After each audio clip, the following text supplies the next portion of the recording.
How are you feeling lately? Do you feel happy? Or do you feel sad and empty? It's alright. Some days just feel so sad. But it eventually comes right after. Why not think of a solution? Why not join mental health awareness programs in your schools? It's worth it. I promise.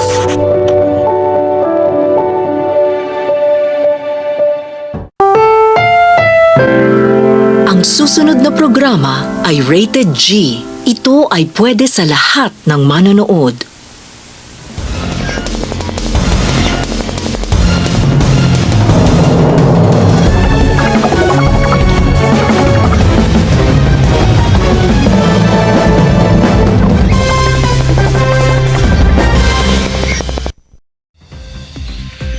Good day, Philippines! Good day, Marinig National High School. CD News on Air, serving you the latest news affair.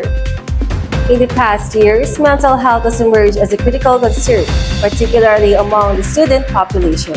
Perceived the urgent need to address this growing crisis, educational institutions and communities have increasingly turned their attention toward implementing mental health awareness programs.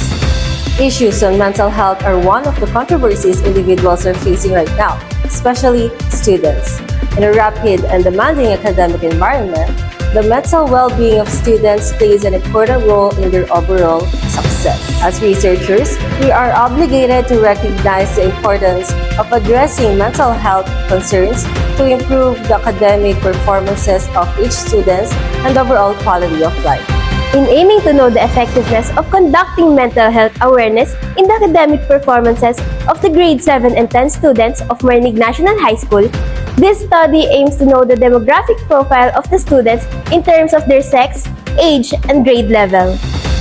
We will also determine the effects of conducting mental health awareness programs in terms of academic pressure, peer pressure, and motivation. This study was conducted at Marinig National High School located in Barangay Marinig, National City of Cabuyao, Laguna.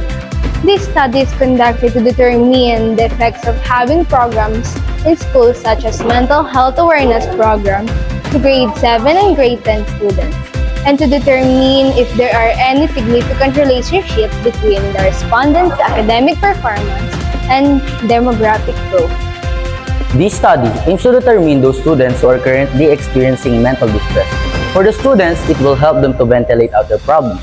For the teachers, it will help them in guiding their students about their problems. For the parents, it will give them life realization that their children need them in reaching out their problems. As for the future researchers, it will help them as a guide to promote programs that address mental health awareness. As for another chapter, this typically focuses on the literature review.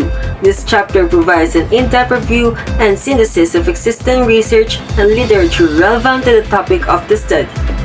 According to Abdullah and El Magwart year 2023, this study is focused on improving knowledge and attitudes towards mental health stigma and professional help seeking among adolescents through mental health programs. There are two ways of conducting this study. The first step was applied to 416 students using questionnaires to survey beliefs and attitudes towards mental health illness and professional help seeking. The second step was implemented upon 222 students through a mental health education program. The results of this study had identified that the commonest disorder among the studied groups was anxiety. According to Ala M. Abarhade, PhD, year 2019, found that the effectiveness of community-based mental health education programs on mental health issues among the students in Jordan, ranging in age from 15 to 24 who attended these kinds of programs, had a positive effect on their awareness of mental health issues. Data revealed that 72.2% were satisfied with the overall rating of the program, 77.9%. 56.7% agreed that the program was relevant and 66.3% acknowledged that they gained knowledge. Additionally, it was also said that help from peers are one of the best ways if having mental trouble. The intervention was a success and changed the beliefs that mental illnesses are not the same as other illnesses. The intervention effectively changed the negative beliefs about mental illness. It also increased the positive attitudes towards seeking professional help. A mindfulness program implemented in public school by paraprofessional, example-given school guidance counselor and teachers has the potential to be a cost-effective strategy for addressing the lack of mental health services available to Filipino children and adolescents.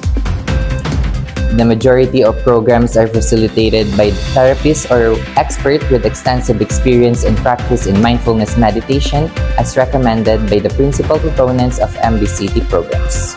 Kabat-Zinn Year 2003 Segal and others Year 2013 shows that the program can help Filipinos improve their mental health with the added assistance of professionals in the program. However, there is evidence that the mindfulness training is successful even when administered by non-experts, such as classroom teachers, MEDS, and others. Year 2013 is it stated that even with non-experts helping, such as the classroom teachers on the program mental health awareness, remains successful. According to Galderisi and others, year 2015, give lesson to students to be aware of mental health and proper dealing with it. It's important, especially nowadays. Everything will be affected by it, including their performance, attitude, and the way how they socialize and communicate with others. According to World Health Organization, someone's feeling of social well-being is a crucial component of person's well-being. Nowadays, some students have low communication and relationship with their peers and interaction with their families. Psychological well-being has different outcomes in this counseling about academic performance and leadership. As of these days, most of the students tend not to attend programs implementing mental health awareness, for it might trigger some of their past traumas, not knowing that this is a big help for them to resolve their inner problems. It may not be applicable for everyone, but it's a stepping stone to revive their academic performances.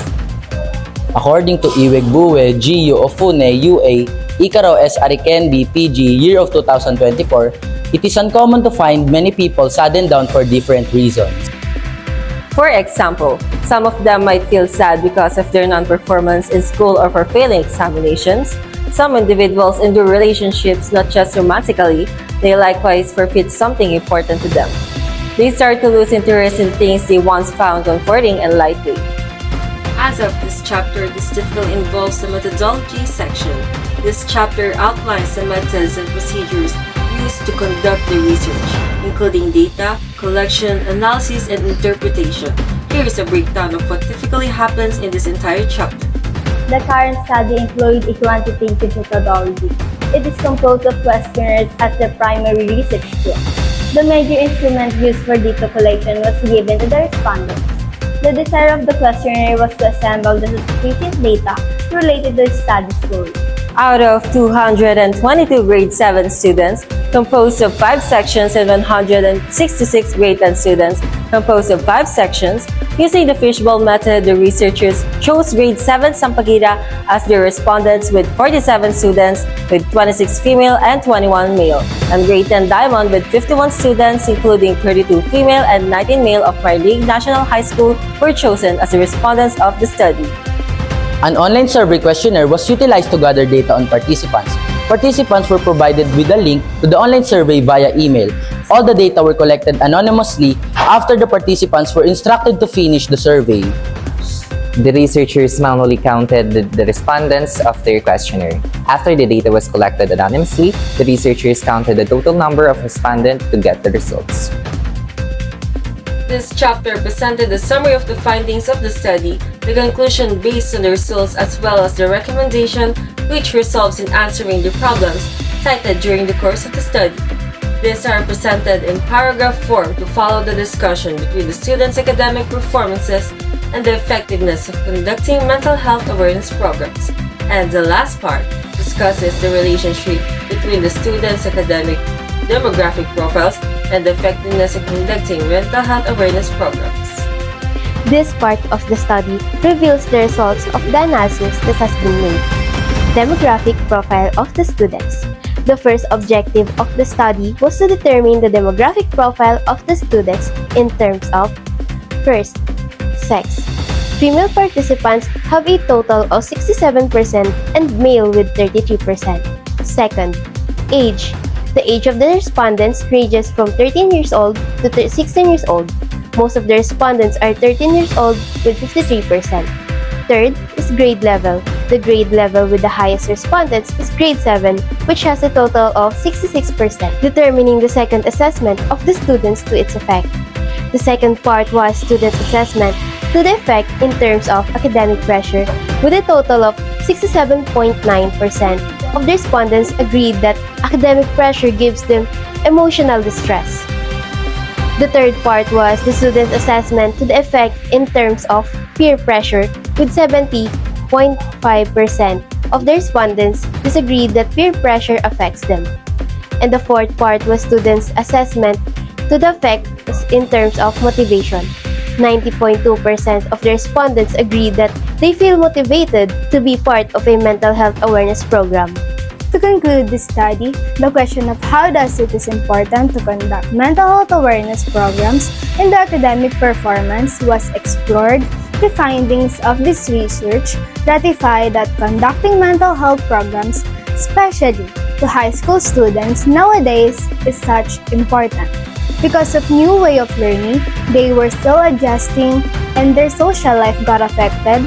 And if they are not aware on how they can handle their mental health, all staff, people, family, peers, even though their studies will be affected. While this study impacts essential discernment in the relationship between our academic performance, how life goes on, and mental health, areas still granting greater extent of investigation.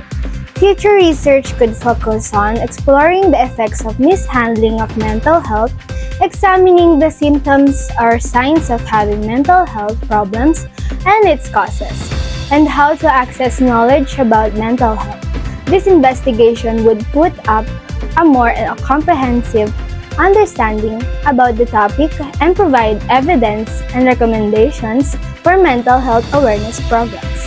Based on the findings of the study, these recommendations will help improve the implementation of mental health awareness programs in Marinig National High School. For the students, the researchers recommend that they should join these programs. For the teachers, the researchers recommend that they should encourage their students to join the said programs. For the parents, the researchers recommend that they should talk to their children and let them join the programs that they think will benefit their children. For the future researchers, the researchers recommend that they should pay attention in this study to help improve the implementation of mental health awareness programs in school and spread awareness to everyone. And to end this topic, let us all welcome a soon-to-be professional psychiatrist, Mr. Renz Villaflor, to enlighten us about this broad topic.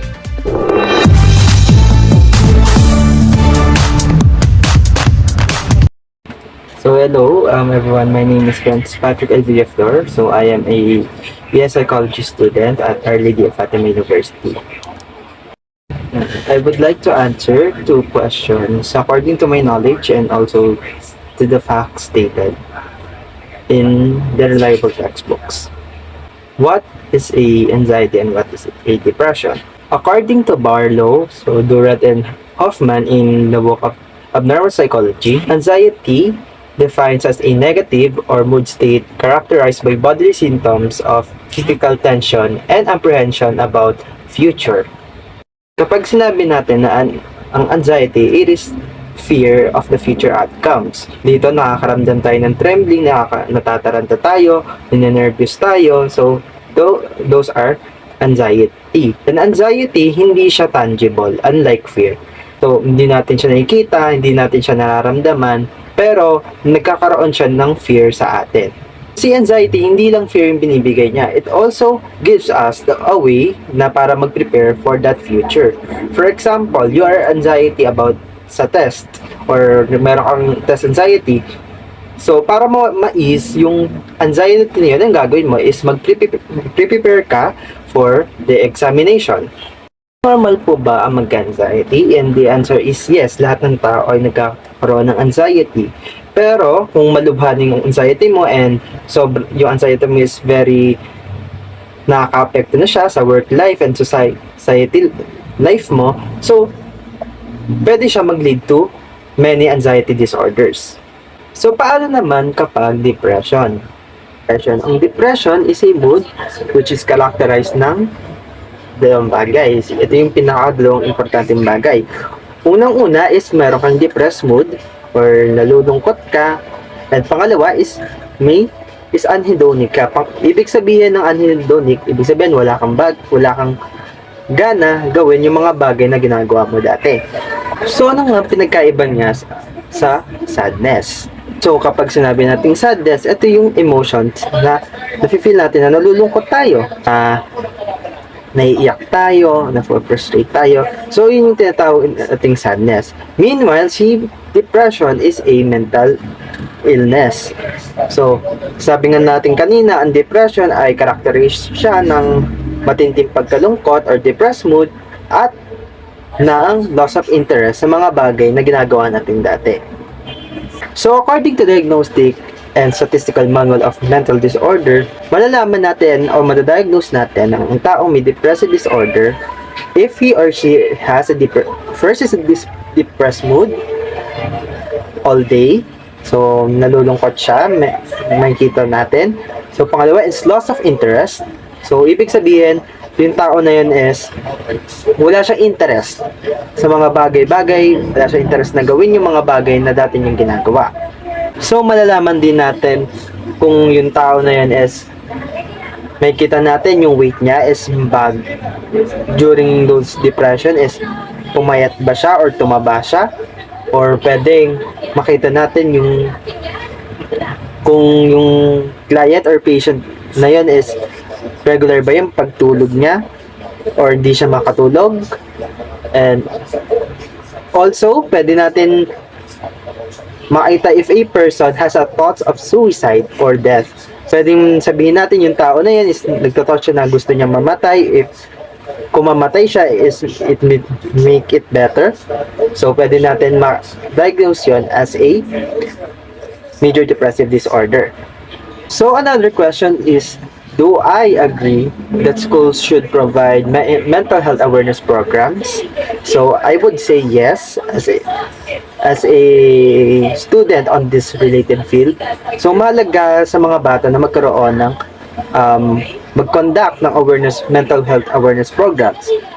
Since lahat naman ng tao are prone for mental health issues.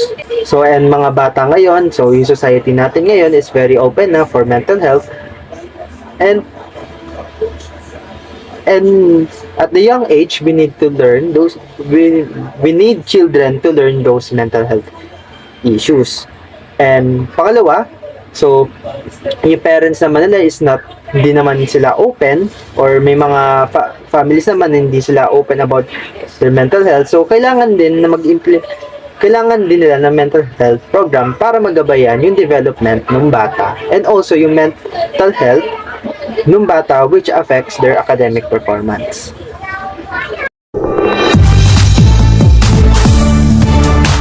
Once again, a very good day, Philippines. Good day, Marinig National High School. This is CD News. So, partner, why do you think it is important to focus on these problems? As stated in our study, we can see that mental health problems is spreading lately to this generation called Gen Z. And in order to help each other, we must do an action to address or cope up with these problems and to have a peace of mind. That's a good point. Hey, that's a good point. Once again, I am reporter Kelly Rose D. Montibon. I am reporter Vincent Amir G. Bilizon. And this is CD News.